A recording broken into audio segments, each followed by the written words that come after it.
Olá pessoal, bom dia a todos. Meu nome é Dalila Almeida Lima, sou médica veterinária, especialista em dermatologia de animais de companhia e atuo nesta área hoje, Sou especialista em docência universitária e iniciante do programa de mestrado em biociência animal.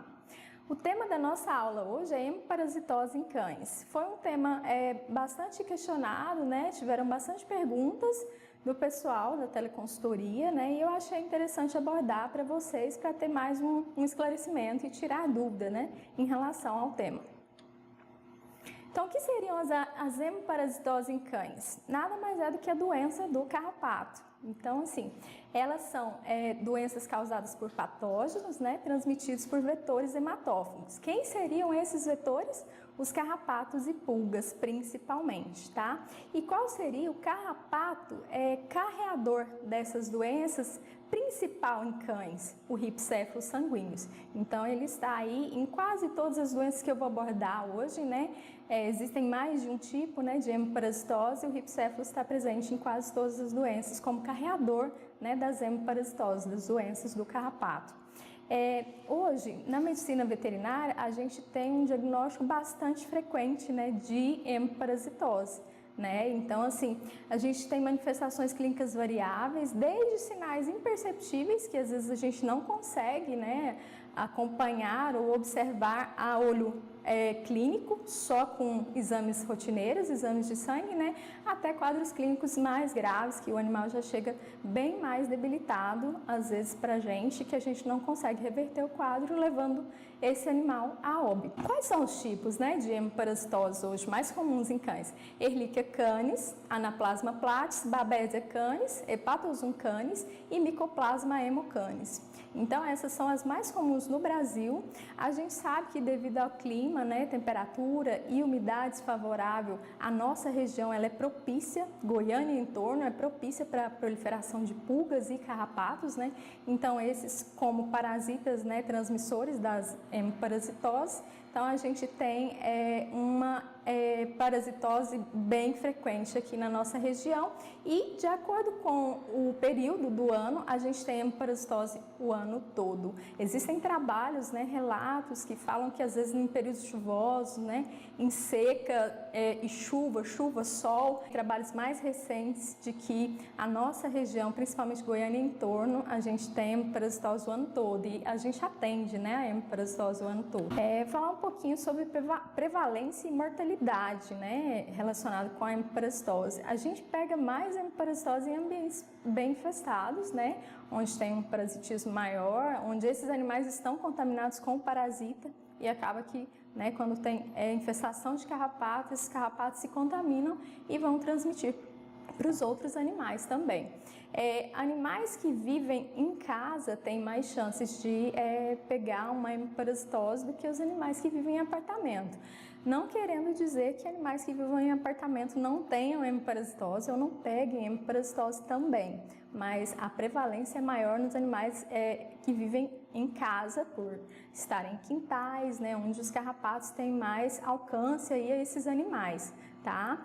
Mas atendendo, clinicamente, a gente já pegou casos de animais que eram de apartamento, usavam parasiticidas e não conseguia fazer um controle. Quando você vai investigar a fundo, vai na casa, desses proprietários, você observa que o ciclo todo do carrapato está no ambiente, no apartamento. Então, assim, a gente pede para fazer um controle sempre que possível em apartamentos também, tá? O alto índice de animais, por exemplo, canis, abrigos, também tem uma chance de ter uma prevalência maior de hemoparasitose, E a falta de orientação, em relação à prevenção de pulgas e carrapatos, principalmente, é o que aumenta a prevalência de hemoparasitose nesses animais. Ela tem um alto índice de mortalidade, a hemoparasitose, por ser uma doença bem comum, da nossa região. Muitas vezes a gente pega pacientes que chegam com um quadro bem mais grave, então, assim, a demora no diagnóstico, às vezes o animal está só com vômito, ou está só com uma diarreia, você não suspeita de uma hemoparasitose, não levar ao veterinário, a demora nesse diagnóstico faz com que a gente perca mais pacientes, E o tratamento tardio da doença. Então, assim, quanto antes você entrar com o protocolo de tratamento, melhor vai ser a resposta desse paciente e a gente vai ter uma cura da doença. Se você demorar, um tratamento tardio pode levar esse paciente a óbito. Então, a gente tem aí animais que vêm filhotes para a gente, né? Eles têm um sistema imune um pouquinho mais debilitado, animais que às vezes foram esplenectomizados, ou animais imunocomprometidos mesmo.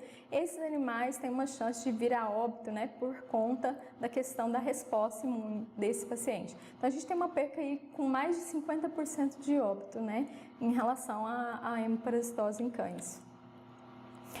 Falar um pouquinho para vocês sobre o ciclo, né, do carrapato. Então, uma fêmea ingurgitada, quando eu digo ingurgitada, seria uma fêmea cheia de sangue, né? Ela acabou de sugar esse cãozinho. Vou aqui demonstrar para vocês. Então, essa fêmea adulta, ela consegue colocar, pessoal, entre 2 a 3 mil ovos. Então, ela engurgitada de sangue, ela desce do cão, né? E coloca esses ovos no ambiente. Esses ovos, eles vão se tornar larvas. E aí, as larvas, né? Elas eclodiram dos ovos e aí elas se tornam ninfas e vão fazer um novo repasso, vão sugar um novo animal ou às vezes o mesmo animal. Essas ninfas, elas descem para o ambiente após mais ou menos uma sugada, né? E aí elas vão se tornar adultas, sendo elas macho ou fêmea adultos do carrapato. Se for a fêmea, ela vai voltar para o ciclo novamente, ela vai sugar um novo cão, ou às vezes, né, o mesmo cão, e aí ela vai fazer, às vezes, o seu acasalamento no animal mesmo. Então, uma fêmea engurgitada, uma fêmea cheia de sangue, ela vai estar ali, pode ser que você encontre uma fêmea e o macho por baixo dessa fêmea, porque eles vão estar ali fazendo o acasalamento. Então, esse ciclo, pessoal, dura em torno de mais ou menos 21 a 30 dias. E aí eu vou falar mais adiante em relação à transmissão transestadial e a transovariana. Então, animais parasitas que fazem o ciclo transovariano seria esse ciclo aqui. Ela, após colocar seus ovos, ela já estava contaminada com um dos tipos de hemiparasitose e ela consegue transmitir para todo o estágio, seja ela larva, ninfa ou adulto, tá? Então, como eu disse, né, o transmissor principal das hemiparasitoses, que são as doenças do carrapato, é o ripséfalos sanguíneos, né? A Ehrlichia canis, que é um dos tipos de hemiparasitose, ela já foi identificada em outras espécies de carrapatos também, mas o principal transmissor tá aí, é o ripséfalos, tá? Existe a possibilidade de transmissão por transfusão sanguínea. Hoje em Goiânia a gente já tem o BSPET, que é o banco de sangue, né? Que ele faz toda uma triagem, todo um acompanhamento, né, deste animal antes de doar sangue para outro animal que precise. Seja ele um animal que esteja só com uma anemia ou um animal que esteja com hemiparasitose. Então, assim, para evitar contaminações, né, a gente já recomenda que seja uma transfusão sanguínea de um laboratório confiável, tá? Todas as raças são propensas à infecção, né, por hemiparasitose. A gente pega bastante hemiparasitose em cães de rua também, e animais que vão ser doados, animais que estão em canis, mas também tem raças que são mais propensas, né, a esta infecção. Como, por exemplo, na literatura cita o pastor alemão e o husky siberiano. Então, eles têm uma predisposição maior a essa infecção e ficam mais debilitados quando são afetados por essa doença. Atendi recente agora cães da raça Rottweiler também, né? São raças que são bem predispostas, né? Esses cães, eles não têm uma imunidade tão boa, porque se a gente for analisar, por exemplo, pastor suíço, eu já tive casos de pastor suíço que veio a óbito, era filhote, né, estava com hemiparasitose. Então, são animais que não eram da nossa região e acaba que a gente vem trazendo, né, para a nossa região, região de clima tropical principalmente, eles não têm uma imunidade tão boa. Quando pegam essa doença, realmente eles são bem mais sensíveis, podem vir a óbito, tá?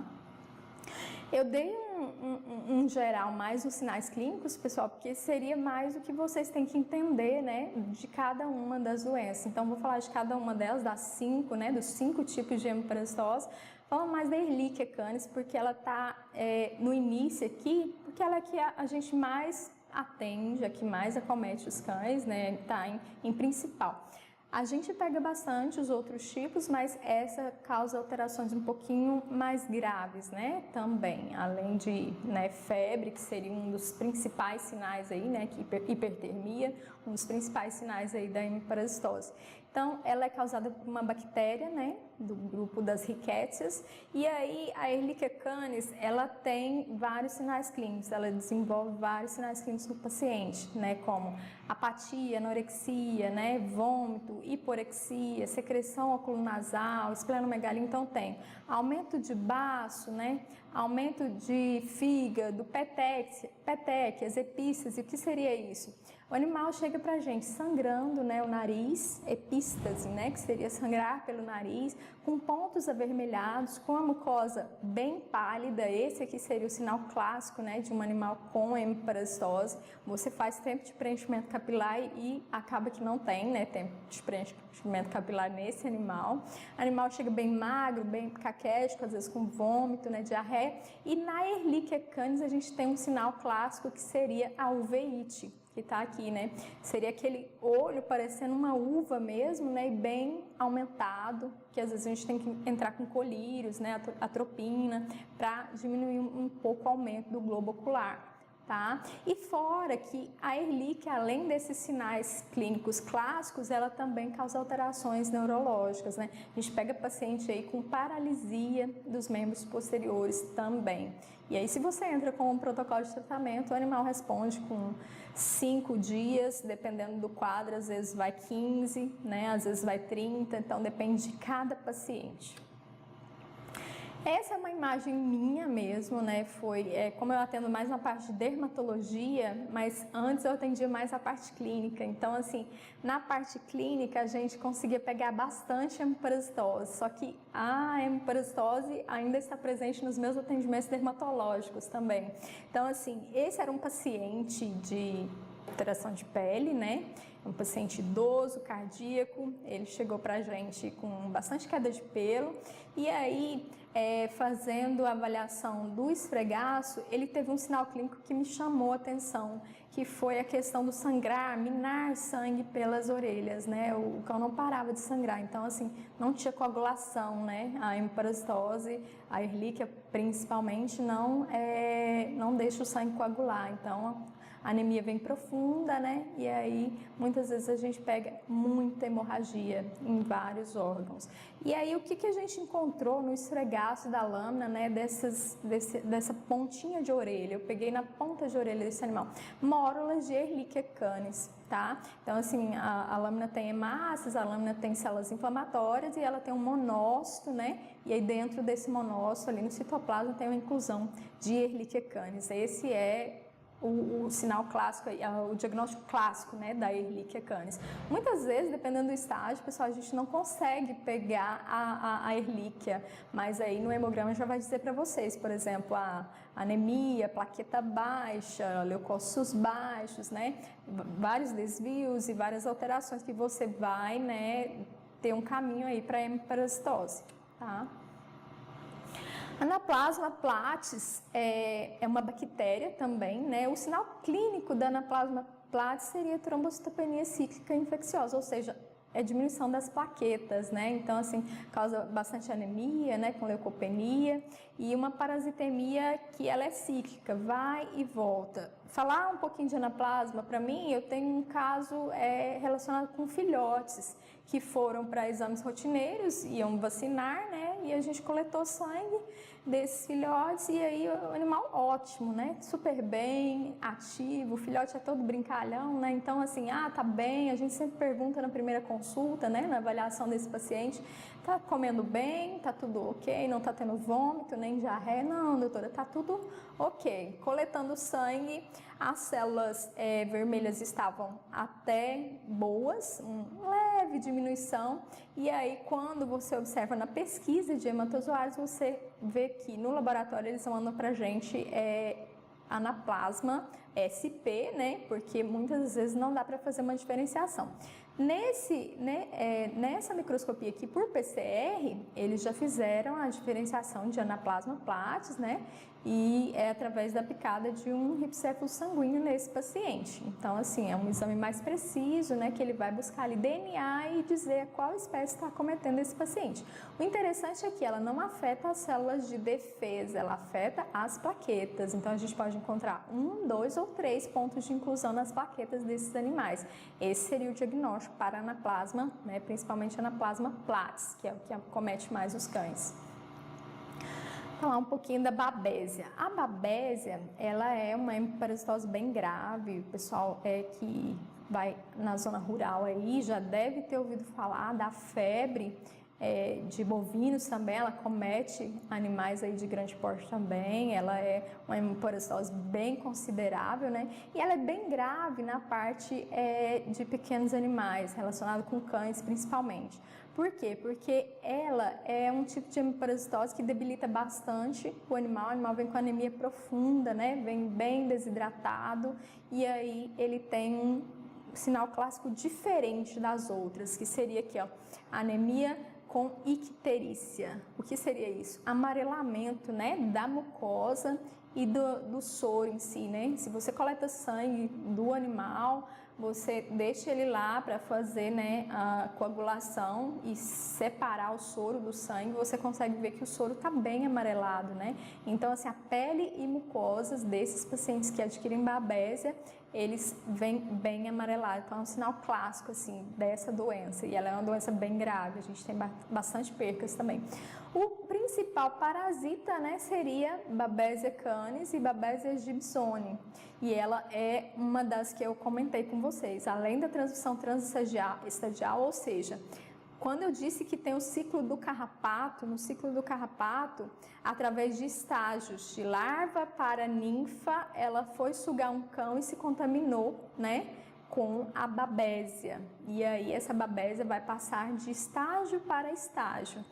Aí na forma transovariana, uma fêmea, uma vez contaminada com babésia, ela vai passar para todos do ciclo, tá? Desde larva, ninfa, adulto, todos passarão. Aí pensem comigo, uma fêmea de carrapato consegue colocar entre 2 a 3 mil ovos. Pensem, esses 2 a 3 mil ovos, né, no ambiente, infectados e espalhando para os cães. Aí a gente realmente tem uma dificuldade bem grande no controle dessa hemiparasitose, mas mais adiante eu vou citar para vocês que dá para ter um controle sim. A Canis rossi seria uma subespécie, né, da Babesia canis, que ela causa um quadro mais grave de hipóxia, né, choque hipotensivo, né, e inflamação sistêmica de vários órgãos. E onde eu vou encontrar a babésia? Ela vai estar principalmente nas hemácias, tá, pessoal? E ela parece uma gota lá, eu vejo 2 gotinhas dentro de uma hemácia de um cão. Então, esse seria o diagnóstico, né, clínico ou patológico, né, da hemiparasitose babésia, tá? Vamos lá. A Hemobartonella, a gente não fala mais esse termo, né? Ela agora, antes ela estava na família das anaplasmas e ela agora está na família dos micoplasmas. Então a gente designa como Mycoplasma hemocanis. Aí a gente tem outras espécies também, como o Candidatus Mycoplasma hemoparvum, o Mycoplasma canis e o Mycoplasma sinus. Esse parasita, ele é um parasita bem pequeno, né? Ele é uma bactéria e aí ele infecta a parede celular de eritrócitos, ou seja, a parede de hemácias. Olha só, os pontinhos aqui na parede das hemácias. Então, causa leucopenia, trombocitopenia, que seria a diminuição das plaquetas, né? Porque acaba que eles destroem, e pancitopenia, alteração em várias células de defesa, né? Causando anorexia, sinais clínicos clássicos, né? Febre. O micoplasma, a gente não tem muitos trabalhos, pessoal, em relação à patogenia e às espécies, subespécies. Fala-se que tem poucos relatos em relação a ela aqui no Brasil, mas assim, como eu estive no laboratório e acompanhei uma colega patologista, a gente observa bastante. Eu acho que assim, tem que pesquisar mais, buscar mais e assim, teria que aprofundar mais em questão a espécie e subespécie. Exames mais caros, mais aprofundados, a gente não conseguiria, né, devido a gente querer um diagnóstico rápido, mas assim, num hemograma com esfregaço sanguíneo eu consigo ver perfeitamente, né, a micoplasma, tá?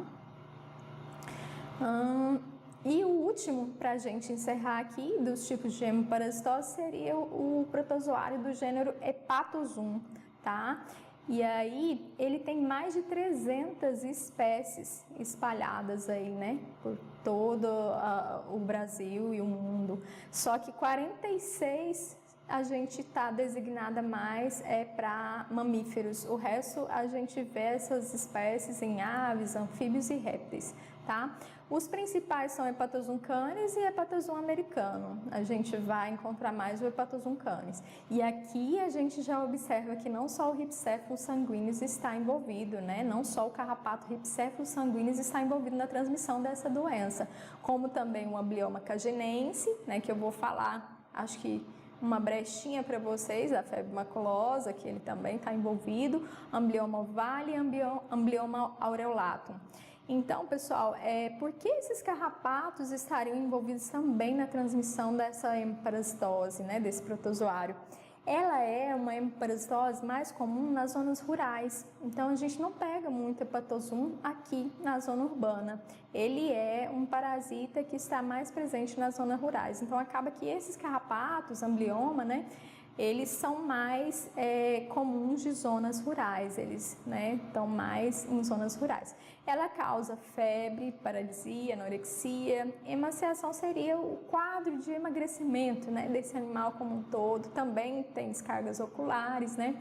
E aí nas análises laboratoriais eu consigo ver anemia, leucocitose, aumento, né, da saúde de defesa, aumento dos neutrófilos, aumento da fosfatase alcalina, que seria uma enzima do fígado, né? Então, assim, a hemoparasitose, pessoal, ela não ataca só as células de defesa do sangue. Quando eles conseguem destruir todos os vasos, aí, às vezes, por exemplo, a Babesia faz ruptura, né, por bipartição ali, ela faz ruptura, estoura, né, as células, ela migra para outros órgãos, aí vai para fígado, baço, pulmão, rins, e começa a fazer o trabalho e desenvolver uma hemoparasitose mais crônica, né, que seria já no estágio mais grave da doença.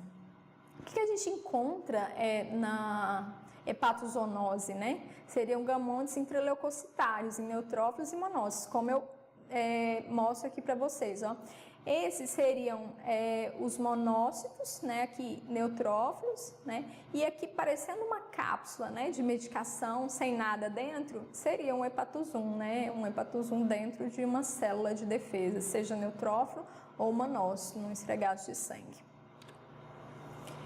Como que eu faço o diagnóstico, né, das hemoparasitoses? Então, pessoal, o animal chegou para mim, tá bem magro, né, bem caquético, tá com vômito, tá bem desidratado, diarreia com sangue, às vezes aparece muito pra gente, temperatura altíssima, febre do cão, pessoal, seria acima de 39,2, mas geralmente quando está num estágio mais avançado, o animal chega para mim com 40 graus, né?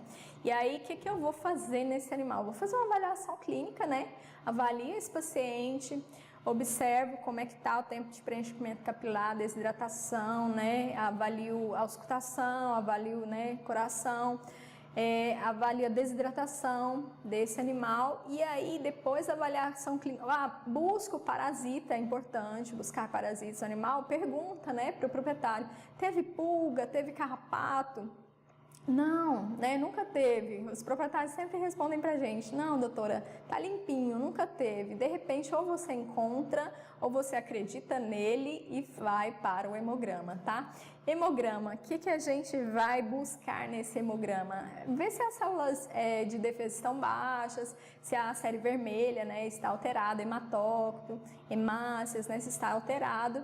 E aí, neste hemograma, já na confecção deste hemograma, o patologista consegue fazer um esfregaço desse sangue em uma lâmina para fazer a pesquisa de hematozoários. Então, no próprio hemograma já vem embaixo, pesquisa de hematozoários. E aí, nós, veterinários, temos que fazer uma boa coleta, né, para não ter hemólise, e aí lá no laboratório eles conseguem fazer um esfregaço para visualizar essa lâmina. Porém, quando eu falo aqui em PO, que seria ponta de orelha, é um dos exames para diagnóstico também quando o hemograma não vem com o parasita para mim. Às vezes não está no pico da doença ou às vezes o patologista olhou rápido, e passou muito rápido e viu só as alterações da célula. Então viu que deu anemia, deu leucócitos baixos, mas não achou o parasita. É importante achar o parasita? Existe só um tipo de hemoparasitose? Não. A gente tem vários tipos de hemoparasitose. Eu falei ali 5 das principais, né? Então, esses parasitas, dependendo, se for a babésia, por exemplo, eu não vou usar só um tipo de tratamento. Eu tenho que usar uma medicação injetável além dos antibióticos. Então, seria importante fazer o diagnóstico, fechar o diagnóstico da hemoparasitose. Tá? Então, muitas vezes eu faço uma ponta de orelha dessa forma, eu coleto na ponta de orelha, nas extremidades, né, dos vasos, porque ali estaria mais concentrado os parasitas. Então, nessa região a gente consegue ver muito babésia, erlíquia, né? Então, eu gosto de fazer uma ponta de orelha quando eu não fecho o diagnóstico no hemograma. Outro tipo de teste que a gente pode realizar para diagnóstico seriam os SNAP testes. Eu não gosto muito.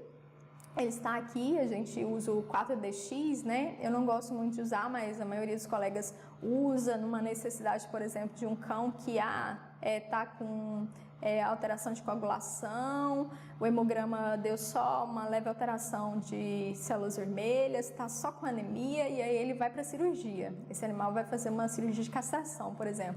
Aí eu quero descobrir se ele não tem hemoparasitose, o exame de sangue dele não mostrou para mim o parasita, não mostrou nada, só uma leve anemia. Então eu faço um 4DX, né, que seria para 4 tipos de doenças aí, das hemoparasitoses. Eles pegam mais, acho que anaplasma, babésia, né, erlíquia. E a gente tem aí um diagnóstico rápido, um teste rápido. Esse eu não gosto de usar muito, eu prefiro mais o ponta de orelha e o hemograma. E assim, são testes que são baratos, né? O mais caro eu acho que é o PCR ELISA, que é o teste sorológico mais caro, que são testes mais aprofundados, né? Através de anticorpos presentes no organismo do animal, você descobre que o animal tem, né? E aí o PCR vai fazer o diagnóstico do tipo, né? De hemoparasitose. Eu acho muito interessante. Acho que as faculdades fazem bastante esses testes. A gente poderia realizar mais, mas devido ao custo, benefício para o proprietário, né, para o cliente, a gente fica mais entre hemograma, SNAP teste e esfregaços ali, ponta de orelha, tá? Seriam os exames que a gente mais realiza. Qual que é o tratamento, né, das hemoparasitoses? O de eleição seria o antibiótico, as tetraciclinas, né, à base de doxiciclina, né? Eu uso na dose de 5 mg por quilo a cada 12 horas, né? Se for animais difíceis, animais bravos, né? Que muitas vezes você tem aquela dificuldade de administração oral, a gente pode mandar manipular. Não é legal, mas a gente tem essa opção também, né? Às vezes manipula num biscoito. A Drogavet é uma farmácia que já está fazendo várias manipulações de várias formas. Ela manipula em cápsulas, em comprimidos, em biscoitos, e aí teria como fazer uma dose de 10 miligramas, né, uma vez ao dia, que seria mais interessante. Eu atendo muitas senhoras, né, proprietárias idosas, que têm muita dificuldade de administrar medicações para os cães. E o período mínimo seria 28 dias, tá, pessoal? Então, assim, a hemoparasitose, se você tenta tratar ela com 14 dias, você teria que fazer um acompanhamento do hemograma depois para ver se realmente teve uma resposta e terminar por no mínimo 21 dias, né, esse protocolo de tratamento. Mas a gente sabe que o correto seria em torno de 28 a 30 dias, né, o protocolo de tratamento da hemoparasitose. É um tratamento bem longo, bem demorado, tá? Quando que eu vou usar sulfato de atropina com o imidocarb? Quando o animal tiver babésia, né? Quando eu fechar o diagnóstico desse paciente com babésia. Então, assim, eu faço atropina para evitar os sinais bruscos, né, do imidocarb, que é bem forte. Então, eu faço ela na dose de 0,044 miligramas por quilo uns 15 minutos antes, né, da administração do imidocarb, e depois faço o imidocarb intramuscular. Tem vários laboratórios, então assim, dependendo do laboratório que eu usar, ele fala com intervalo de 14 dias e sempre acompanhando exames rotineiros, tá, pessoal? A avaliação desse paciente e exames de sangue rotineiros. Além desses tratamentos, esses animais vêm bastante debilitados, muitos vêm bem fraquinhos, né? Então eu tenho que usar um suplemento para anemia ou às vezes protetor hepático, dependendo dos exames que eu, né, diagnostiquei ali como alterações. Alguns animais a gente pode, dependendo do grau de desidratação, né, a gente pode fazer um soro oral para casa. A gente poderia, se não tem vômito, né, o animal está indo bem. Ou fluidoterapia, que seria o animal tomar soro, né, ficar internado. A gente teria que fazer as reposições aí, dependendo do grau de debilidade desse animal e de desidratação também. Os colírios à base de antibióticos ou colírios anti-inflamatórios, a gente tem que usar com cautela, principalmente quando a gente tem alterações de hemoparasitose. Nas hemoparasitoses, principalmente por Ehrlichia, pessoal, não posso usar colírios à base de corticoide, tá? Então, assim, eu uso colírios para dor, colírios às vezes, né, à base de antibiótico, porque tem uma úlcerazinha muitas vezes, e colírios à base de atropina para diminuir esse aumento do globo ocular aí, tá? Quando fazer transfusão sanguínea? Pessoal, geralmente vai depender muito de cada caso, de cada animal, porque existem animais que estão com hematócrito abaixo de 15 e a gente recomenda com hematócrito abaixo de 15 o animal fazer transfusão sanguínea, só que o animal está bem, as células de defesa estão boas, os leucócitos estão até dentro dos parâmetros, o animal está até comendo, então não vejo necessidade, mesmo o hematócrito estando abaixo de 15, eu não vejo necessidade de transfundir esse animal. Agora, se o animal está bem debilitado, né, o hematócrito está tipo 8, o animal está com leucócito 1.200, está horrível, né, anemia profunda, aí eu tenho que fazer essa transfusão, acompanhar esse animal 48 horas depois da transfusão sanguínea, repetir o hemograma para ver se a gente teve uma resposta no quadro desse paciente, tá?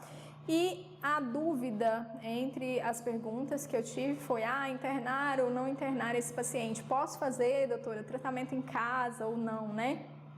Em relação à doença do carrapato, eu posso tratar meu animal em casa ou não? Eu vou internar esse paciente se ele está com vômito, está bem debilitado, bem desidratado, não está comendo, está apático, anoréxico. Eu vou internar esse paciente, vou reabilitar ele e aí eu passo o protocolo para casa. Aí ele vai tomar as medicações de acordo com, né, o tipo de hemoparasitose e o quadro clínico dele para casa. Então, assim, se o animal veio até bem para mim, ele só está mais tristinho, mas ele ainda está comendo, né, ainda está com as células de defesa até boas, né? O hematócrito não está tão baixo, não está com uma anemia tão grave, assim, a plaqueta não está lá, né, embaixo, então eu consigo manter esse animal com tratamento para casa, certo? Aqui seria só um brinde, né, uma brecha da febre maculosa. Ela não está dentro das hemoparasitoses, dos 5 tipos de hemoparasitose transmitidas por cães, né? Mas ela se enquadra numa hemoparasitose também, porque ela é transmitida através da picada do carrapato, só que sendo considerada uma zoonose, viu, pessoal? Ela é uma bactéria, né, causada pela Rickettsia rickettsii, tá? E aí, o sinal clínico, né, ele tá clássico aí, que é a febre, bastante febre mesmo, né? E aí ela, como a zoonose, ela é transmitida, né, também para nós, seres humanos. E os principais carrapatos envolvidos nessa transmissão são o Rhipicephalus, né, que é o carrapato marrom do cão também. O amblioma, ele é o principal. Então, teve algumas perguntas, né, durante as teleconsultorias em relação a quais carrapatos, né, transmitem a febre maculosa. O principal é o amblioma, viu? Que é o carrapato estrela, que ele tá até aqui do lado, tá? Eu coloquei aqui o Rhipicephalus sanguíneo, macho, e fêmea, né? Pode ver que o escudo deles é diferente, as patinhas são diferentes. Olha o escudo do macho aqui, bem diferente. E aqui eu coloquei o Amblyomma cagenense, que é o carrapato estrela. Olha as patinhas, como que elas se entortam bem. O aparelho bucal sugador é bem maior, bem mais comprido. E se for olhar o escudo do macho, né, se comparado com o da fêmea sempre vai ter esse pontinho branco aqui. Então, pessoal, é interessante diferenciar esse carrapato, sim. No caso da febre maculosa é interessante a gente fazer a diferenciação, porque se você foi picado por esse carrapato, ela demora em torno de 3 a 4 horas, né, essa fêmea, para passar essa doença, né, essa riqueza para o nosso organismo. Então, assim, dá tempo de você dar uma investigada, se você tem conhecimento, uma vasculhada, e sempre evitar arrancar, né, os carrapatos. Muita gente perguntou, eu posso arrancar ou não? Sempre tentando arrancar com pinça para evitar que esse aparelho bucal, sugador, fixe ali na nossa pele, porque se ele estiver ali prendido, ele ainda consegue passar a hemparasitose para o nosso sangue, fora toxinas, bactérias e tudo mais que estão inoculadas ali. Esses carrapatos, eles são ninjas, né? Eles têm uma toxina que dá uma leve anestesiada ali na nossa pele. Então, assim, é uma praga mesmo, carrapato, mas a gente tem que sempre fazer um controle e tomar as medidas cautelares.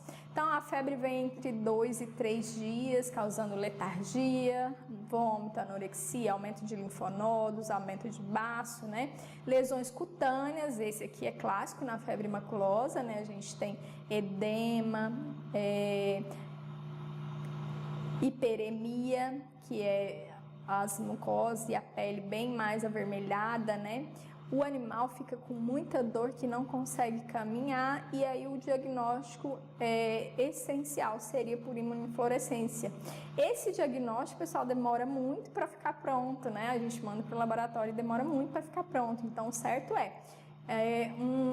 um paciente ou um humano até, né? Foi picado por um carrapato e está com suspeita de que pegou a febre maculosa, corra para um postinho, né? Vá para um centro médico, vá para algo próximo aí de onde vocês estão, porque a gente tem que entrar o quanto antes com o tratamento, tá? Qual seria a prevenção, né? A forma de prevenção dessas hemparasitoses? Então, relacionado mais com os cães intradomiciliares, seria a dedetização do ambiente uma vez por semana, durante 4 semanas seguidas. Como funciona isso? Pulverizações, né, com bombas de 5 ou 20 litros em todo o ambiente. Quintal, por exemplo, né, é um ninho de carrapatos. Eles gostam de locais úmidos, buraquinhos, frestinhas, né, onde eles se escondem. Então, como eu disse, uma fêmea coloca entre 2 e 3 mil ovos. Pensa, se eu achei uma fêmea de carrapato, eu achei um carrapato no meu cão, o quintal provavelmente está infestado. Se eu tenho mais de um cão, provavelmente a infestação vai ser maior. E aí eles têm predileção pelo sangue dos cães. Então, assim, eles se escondem, conseguem ficar no ambiente entre 150 até 350 dias sem se alimentar, né? E aí depois eles voltam, né, a fazer o ciclo novamente. Então, como o sangue do cão é o sangue predileto para eles, para fazer todo o desenvolver do ciclo novamente, 95%, pessoal, das pulgas e carrapatos vão estar no ambiente e 5% vão estar em nossos animais. Então, se a gente fizer um controle no animal e no ambiente, a gente consegue dar uma erradicada aí nessa hemparasitose, nessas doenças do carrapato, tá? Eu coloquei aqui princípio de alguns produtos que a gente poderia... aqui, controle de pulga e carrapato em todos os animais da casa. Então, se eu tenho 5 cães, né, na casa, eu tenho que fazer o controle com produtos, né, que são parasiticidas para controle de pulga e carrapato em todos esses animais. Não adianta fazer só em um animal também, tá? E aí hoje no mercado, o que a gente tem de melhor, né, para tratamento, né, para prevenção de pulgas e carrapatos nos cães? São os comprimidos, né, à base desses princípios ativos aqui, sarolaner, furalaner e afoxalaner. Esses são os comprimidos. Ah, doutora, é aquele bem caro. São aqueles bem caros mesmo, tá? E aí, esses comprimidos, tem eles na opção de durar 30 a 35 dias e tem um que dura em torno de 3 para 4 meses, aí prevenindo de pulga e carrapato. Goiânia é bem infestado, o pessoal passeia muito, vai muito em parque, então mesmo quem mora em apartamento tem que fazer a prevenção também nos cães, tá? Alguns cães usam comprimidos, outros estão na idade mais jovem, não podem usar comprimidos ainda, tem a opção do fipronil, que é spray, né? A gente poderia estar usando a partir de 2 dias em cães ou gatos, ele não tem contraindicação. E tem as coleiras aí no mercado, que a partir de 3 meses a gente poderia estar usando coleiras também, tá? Ela tem uma indicação aí de 5 para 6 meses, dependendo do laboratório, no máximo 7 meses aí de duração, as coleiras. Ah, doutora, mas funciona mesmo? Eu indiquei bastante coleira para o pessoal de chácara, né? Pessoal de fazenda, porque acaba que, como você vai fazer um controle ambiental numa chácara? É bem difícil, então às vezes, né, dedetiza em torno da casa, em volta da casa ali, né, porque na chácara é bem complicado, mas previna os cães, né, previna os animais para evitar que peguem pulga e carrapato também, tá? Algumas coleiras no mercado, elas são bacanas, né, porque elas têm, além da função de prevenir pulga e carrapato, hoje já tem repelentes para leishmania, né, que seria uma doença que eu vou estar comentando em outras aulas com vocês também. Só uma ressalva, vou voltar aqui rapidinho, pessoal, só para falar de um detalhe. Aqui. Micoplasma, eu falei de Mycoplasma haemocanis e aqui eu coloquei uma imagem do Mycoplasma haemophilus. Por que eu coloquei isso? Foi intencional mesmo. Então, assim, eu falei hoje de hemoparasitose em cães, mas existem hemoparasitose em gatos também. E qual é a hemoparasitose que mais acomete os gatos? Mycoplasma haemocanis. Ela, na verdade, ela está aqui na parede, né, dos eritrócitos de um gato. E aí, como que ela foi transmitida para esse gato? O gato, pessoal, ele não tem muito carrapato, a gente não observa, não atende muito gato com carrapato, só se for um animal de rua que estiver bem infestado. Mas o principal carreador da micoplasmose em gatos é a pulga, tá? A gente pega bastante gato com pulga, então a pulga no sugar ali, no repasso, ela se contamina, né, e acaba que vai passando para os outros animais também, e aí, né, vira uma hemoparasitose em todos os gatinhos, né, do canil, do ambiente ou da casa, tá? Só para ressaltar. Então, finalizando aqui, obrigada, né, e assim, deixo meus contatos para alguma dúvida que vocês tiverem.